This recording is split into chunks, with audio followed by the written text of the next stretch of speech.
Salam hormat murid-murid. Okay, kita sambung pembelajaran kita. Okay, untuk disebabkan kita punya projek makan masa yang panjang. Okay, teori perlu kita belajar juga. Teori. Okay, so jangan lupa exam kita SPM ialah 70 markah. Maksudnya teori perlu kita kuasai lah dengan banyak untuk kita mencapai grade yang bagus lah. Okay. Okey, untuk maklumat, kita akan teruskan pergi ke bab 3. Bab 3, pengaturcaraan berasaskan web. So, bab ini kalau ikut buku teks, dia agak tebal lah. Hampir lebih daripada separuh daripada buku teks kita tu. So, maksudnya banyak soalan akan ditanya dalam bab ini. Okey, bab 3.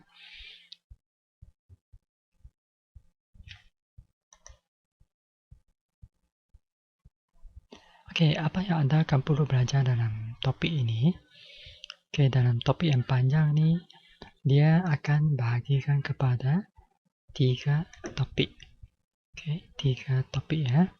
Yang pertama, bahasa penskriptan. Okey, lepas itu kita ada belajar bahasa penskriptan berlayan. Okey, contohnya sekarang. Bahasa kita gunakan PHP yang kamu type project tu kan. Okey, dia kategori mana satu? Penskriptan client side ataupun server side. Okay, kemudian kita akan belajar laman web interaktif. Okay. So, untuk hari ini kita akan fokus untuk laman web dulu. Interaktif ini lebih senang. Dua ni sangat sangat teorikal. Harap kita boleh jumpa, kita perlu ajarlah topik ini ya. Tapi sebenarnya kalau kamu buat projek dengan betul-betul, kamu akan merasailah apa yang dibincangkan dalam topik ini ya. Okey. Tapi bagaimanapun kita akan tengok sepintas lalu objektif dia. Okey, objektif apa kamu perlu belajar dalam 3.1 ni. Okey, kita perlu terangkan dia lah. Okey, apa sebab kita perlu belajar bahasa penskriptan client. Kemudian kita terjemahkan dia ke dalam babas ini tak asing untuk kamu. Di tingkatan 3 anda sudah belajar. Tapi itu hanya teori. Yang ini adalah melibatkan coding ya. Babasat banalisat. Okay, lepas itu kita gunakan jenis data kita, pemala kita untuk babasat. Okay, banalisat lah. Okay, ini tak perlu kamu salin nota ni. Ini objektif saja. Okay, lepas itu kita belajar struktur kawalan. Ini pun tak asing lagi. Tingkatan 3 pun sudah. Form 1 pun sudah. Tingkatan 2 pun sudah. Tingkatan 4 pun sudah. Tapi ini melibatkan coding lah. So, anda tengok coding itu, macam mana kamu tahu itu ada jujukan ke pilihan ke ulangan. Okey, ini kita terangkan kelebihan penggunaan standard library. Okey, lepas itu ini pun tak asing. Atau cara, prosedur dan fungsinya. Okey, kita perlu tengoklah dia punya atau cara. Atau cara. Hari itu kita hanya belajar kita punya perbezaan dan persamaan. Okey, lepas itu kita bina atau cara melibatkan tata susunan. Ini pun sudah kita belajar. Tata susunan. Okey, semua ni lah kita akan belajar menggunakan atau cara. Tapi jenis menggunakan bukan Java lagi. Kita menggunakan JavaScript. Okey, JavaScript. Okey, yang kedua. Bahasa penskriptan client. Pelayan. Lepas tu kita nak terangkan fungsi dia. Okey, lepas itu macam mana kita simpan data kita dalam bentuk teks txt. Okey, lepas itu macam mana kita nak bina laman web yang unik. Okey. Okey, lepas itu kita guna data import dari file teks. Okey, ini pun kita akan belajar nanti. Okey, macam mana kita nak import data kita dari pengguna data. Okey, masuk pengesah sahihan okey, dari pengguna. Okey, macam contohnya MySejahtera, Shopee. Okey, macam mana kamu nak sahkan anda sendiri setiap kali kamu log login buat pembayaran. Okey, lepas itu kita bina update kita punya laman web, pangkalan data. Lepas macam mana kita buat pertanyaan. Contohnya pergi ke Shopee kan, Lazada, anda nak cari baju contohnya. Okey. Okay, macam mana kamu buat pertanyaan, query. Lepas tu macam dah daftar, sign out. Hari itu sudah kita belajar macam mana buat sign out. Tapi belum berjaya lagi. Login. Kalau sudah, Shopee, login. Kalau belum login, anda sign out dulu. Register dulu lah. Itu pun saya sign out. Okay. Akhir sekali ialah laman web ini yang kita akan belajar hari ini. Okay, kaji dan merumus prinsip reka bentuk. Macam mana reka laman web yang cantik lah.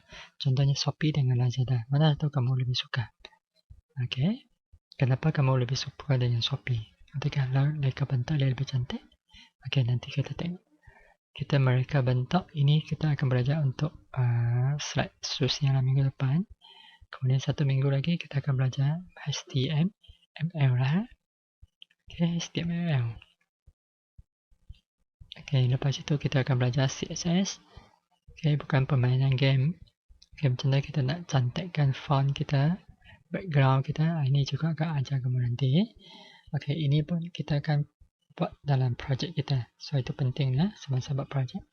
Ini kamu akan belajar macam mana buat ni. Ini selalu exam ada keluar lah. Okay. Okay, lepas itu, ini menggunakan bahasa persikapan pelayan untuk membina laman web. Okey, macam mana kita nak hasilkan laman web interaktif? Apa maksud interaktif di sini? Okey, kita akan belajar nanti ya. Okey, ini topik kita. Okey, prinsip reka bentuk yang pertama. Ini anda salin lah. Okey, yang pertama navigasi. Okey, warna, grafik, tipografi. Okey, penekanan maklumat dalam laman web. Perbezaan laman web. Perbezaan elemen, jenis persekitaran dan keseimbangan visual. Okey, apa yang penting di sini, selain daripada kamu mesti tahu dia punya setiap maksud di sini, lepas itu macam mana dia aplikasikan ke dalam web itu. Soalan mungkin tanya, dia akan keluarkan satu contoh gambar saja untuk kamu. Dia akan tanyalah prinsip reka bentuk mana satu yang digunakan dalam gambar saja itu. Dari 7 ni, anda perlu hafal 7 prinsip reka bentuk. Apa yang digunakan dalam gambar ajar itu. Okey, nanti kita tengok. Okey, navigasi. Apa maksud ini? Okey, ini memberi pengalaman kepada pelawat untuk mengemudi. Okey, apa maksud mengemudi?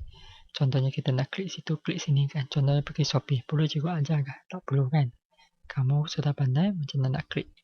Dia punya menu kah? Dia punya pautan grafik kah? Bar navigasi. Okay, di sini ada 1, 2, 3, 4, 5. Ada 5 jenis teknik. Okay, kita tengok 5 teknik itu. Okay, ini dia. Okay, mana satu 5 teknik di sini gunakan. Ini contoh laman web. Okay, pelancongan. Contohnya pergi Shopee, kamu pergi cari. Macam mana kamu nak aplikasi dia? Waktu kamu pergi Shopee, kamu cuba cari. Ada tak? Ini breadcrumb ini ada tak? Okay, kamu tekan ini. Lepas tu navigasi ada ni tak? Ada drop down menu. Ini. Okay, exam boleh keluar semua ni. Okay, dia labelkan di sini dia. Okay, kena pasti teknik navigasi yang digunakan di sini. Okay, ataupun dia labelkan ni. So, nama ni kamu mesti pandai tulis lah. Okay, teknik navigasi ada 1, 2, 3, 4, 5. Okay, ada tak pautan grafik? Okay, dalam Shopee ada kan, kamu tekan paparan dia, lepas itu kamu tekan gambar, dia akan link ke harga dia, okay. Dia punya komen-komen semua kan. Sign map ini ada tak Shopee? Okay, rasanya tak ada. Google Map ada. Ataupun pergi ke ini sesak ada. Kalau kamu pergi dalam web ini, sign map ini, okay, kamu tekan dia punya map, okay. Bar navigasi biasanya adalah menu drop down. Ada yang tak ada. Shopee ada ke tidak? Okay, cuba tengok. Okay, So, kalau tak faham kita bincang nanti dalam grup WhatsApp nanti ya. Okay, warna dan grafik. Warna dan grafik. Okay, so mesti contohnya cikgu guna warna hijau ni. Lama hujang tulisan cikgu guna kuning sebab lebih mudah kita baca lah. Jangan ada yang mereka gunakan warna merah kan, so dia terlalu silau, tidak bagus. Okay, contohnya ni, lama untuk buat kek ini. Okay, dia warna yang sesuai lah. Okay, tidak terlalu warna lah. Okay, dia memberi image yang sangat bagus lah kepada pengguna. Okay, nanti kamu akan balik semula lah ke sini ya. So yang penting sini macam mana menghuraikan dia. Okay, mesti sesuai, mudah pengguna membaca di sini. Okay, kita tengok ni satu lagi. Typography ya, typography. Okay, ini kita susun teks kita. Okay, susun teks kita untuk memudahkan bacaan ya. Okay, di sini ada 3 jenis corak. Berdasarkan kertas, Z shape ataupun F shape. Okay, kita tengok. Ini pula berdasarkan screen. Ini komputer. Berdasarkan screen dia susun dengan kemas. Okay, berdasarkan screen lah. Okay, kalau screen macam ni, kamu susun dengan kemas lah. Jangan terlalu bercalarut. Okay. Okay, font. Jenis font. Ini font yang sesuai digunakan lah, selamat. Maksudnya, jangan guna font yang terlalu canggih lah. Nanti komputer yang berbeza, nanti tak boleh baca. Ataupun handphone. Okay, contohnya Apple, handphone Apple, mungkin ada font itu. Tapi untuk Android, tidak ada. Okay, sekarang ada Harmony lagi. Okay, OS yang baru. So, yang lebih selamat lah. Maksudnya semua ada. Ini maksudnya font yang selamat. Area Break, Comic Sans, Career Name, Georgia, and Impact. Okay, so ni semua ni ya. Jangan guna font-font yang terlalu canggih lah. PowerPoint pun sama juga. Okay, PowerPoint terbaru memang canggih lah kan. PowerPoint yang lama tidak ada. So macam mana? Okay. Okay, yang keempat, penekanan maklumat. Apa maklumat yang kamu perlu tekan dalam situ? Okay, contohnya drop shadow, okay, cahaya, elemen lebih terserah, okay, penggunaan fungsi bold, italic. Apa yang kamu nak tekan di situ? Okay, contohnya ini laman web, okay, makanan. Okay, kita nak tekan di sini ialah menunjukkan elemen kita, minuman semua kan, makanan. So kita letak benda yang sesuai lah. Okay, jangan letak benda yang bukan tidak sesuai. Maklumat kita tekankan lah. Contohnya Shopee. Okay, so dia punya penekanan maklumat dalam itu sangat kemas lah. Sangat bagus. Okay, penekanan elemen di sini. Okay, elemen. Okay, dia menghasilkan tarikan visual. Okay, contohnya di sini. Dia ada label, pautan berbeza, border. Contohnya Shopee dia ada banyak border. Okay, dia asingkan. Warna berbeza, ruang putih, teks terbalik. Okay, huruf condong, italic. Okay, kita tengok di sini. Ini dalam Twitter kan. Siapa tahu guna Twitter? Macam mana dia menekan elemen dalam sini. Dia membeli apa? Menggunakan prinsip berbeza elemen. Memberikan penegasan kepada butang login. Mana login? Okay. Dia ada ruang putih kan. Supaya kamu nampak mana kamu nak login. Itu Twitter. Penekanan elemen.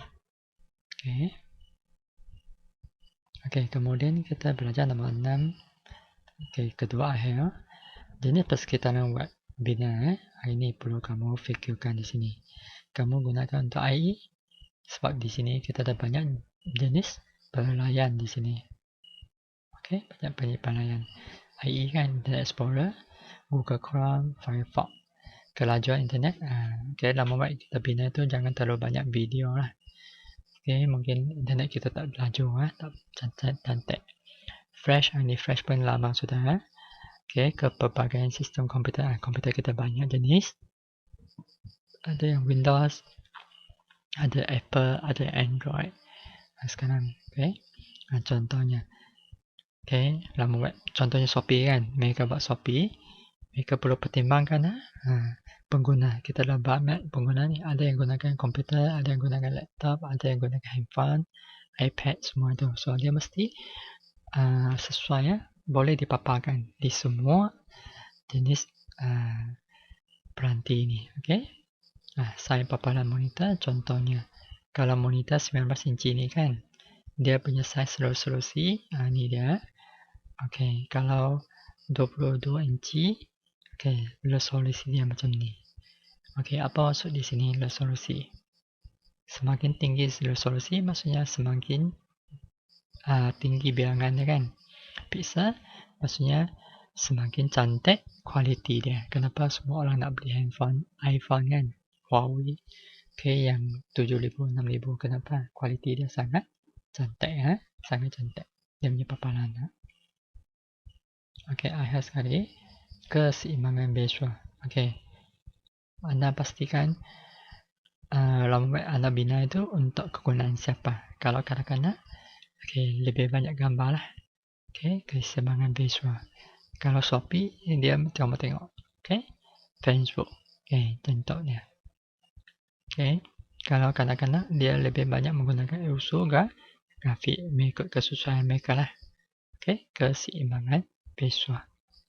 Okay, itu sahajalah pembelajaran kita. So, saling nak tahan ni. Itu sahaja. Sekian, terima kasih.